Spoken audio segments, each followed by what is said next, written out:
तो ये है A4 शीट का कमाल पार्ट 2। ये A4 शीट है, ये पूरी दुनिया में A4 ही कहते हैं इसको और यही साइज़ भी होता है।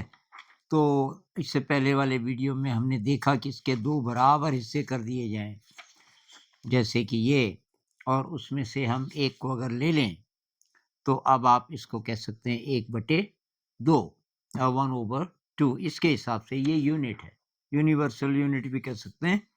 तो ये हुआ आपका 1/2 और अगर हम इसके 3 बराबर हिस्से कर देंगे ऐसे, तो इसको बोलेंगे 1/3 1/3 और अगर इसके हम 4 हिस्से कर देंगे, तो उसमें से एक हिस्से को बोलेंगे 1/4। ये मैंने किए हुए हैं। मैं इस पे रख के दिखा रहा हूँ कि भई बच्चों को ऐसे दिखाना पड़ेगा आपको, ताकि वो कन्विंस्ड हो जाएँ कि तो ये 4 आए, इसका मतलब ये है 1/4। अब हम इसका एडिशन आज करेंगे। 1/2 को ले लेते हैं, 1/2 प्लस 1/2 1/2 धन 1/2 बराबर 2/2 और 2/2 बराबर 1। तो ऐसे पकड़ोगे तो 2/2 है, क्योंकि ये 2 दिखाई दे रहे हैं। आप इसको चिपका दोगे तो ये हो गया 1। ये बच्चों को बताना है कि इनमें फ़र्क है, 2/2 और 1 में थोड़ा-सा फ़र्क है। अच्छा, उसी प्रकार से अगर आपने 3 हिस्से किए, तो बहुत सारे बच्चों को आप बोलो ये A4 कागज़ है, यूनिट है, तो बताओ भई 1/3 क्या होगा? 1/3 पता नहीं कोई-कोई बता भी दें, लेकिन 2/3 नहीं बता पाएँगे, वहाँ से गड़बड़ाना शुरू होते हैं बच्चे।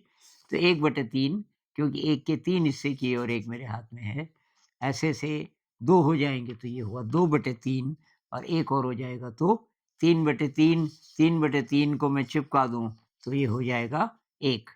3/3 बराबर 1 क्यों बोलते हैं? क्योंकि ये चिपका दें तो 1 ही हो जाएगा। तो इस तरीके से आप एडिशन और सब्ट्रैक्शन कर सकते हैं।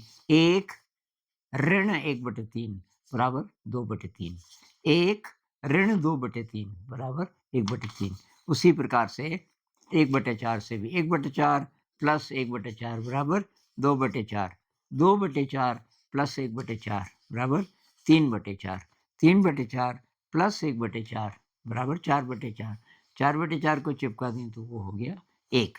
तो ये हो गया आज एडिशन और सब्ट्रैक्शन और धीरे-धीरे करके आगे बढ़ाएँगे।